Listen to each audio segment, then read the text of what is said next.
We're using the Newell DP700 digital readout, and the first time it's started up you have to set the functions the way you want. And by that you press the F, and in this screen it'll show you function setup, and then from there you press enter, and it'll ask you for the setup code, which is 1937, and it'll take you right into the functions, and it'll show English US. That's how we want it. To change any of the functions, use the upper arrow, and it'll cycle through the different languages in this case. And there is an English Great Britain here, and what we want is the English US. And then we go to the page arrows. We'll set up encoder, and we're using the Spherosign 2G. They do offer other ones, but we go with the Spherosign 2G.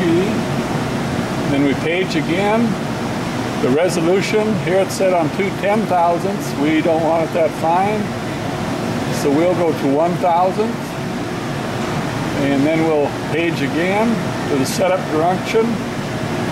In this instance, you're feeding your material from right to left, so the positive will show right.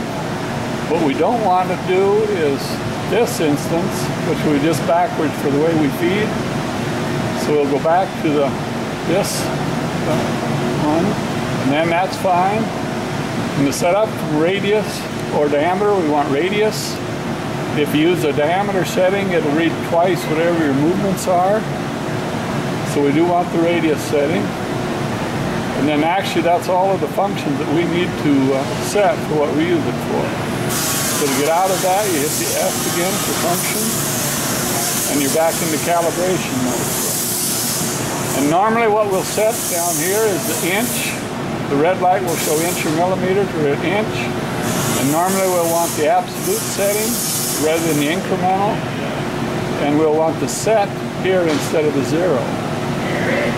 So right now we've measured a piece already, and it's 401,000, so we've set that in. To change that, say if that piece would have measured 700,000, so we would hit the arrow and type in 0.700 and enter. And that would be if the case was 700,000 rather than 401. But what we've actually measured is 401, so we'll go back here. 0.401. And now our home is actually set for us. Now if we move our stop, it will increase as we go. I'll move the slide, we'll show it later. Your length, whatever you want. And here we'll go back to where we were. Right there. And in this case, there it is.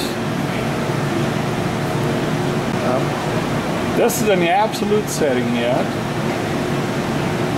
If you use your fine adjustment on the setting, you'll have to redo this number, because if you move it 3 or 4 thousandths, this doesn't actually move the encoder, so you'll have to reset that if you use your fine-tune adjustment on the machine. And basically, that's about all we need to do on this machine.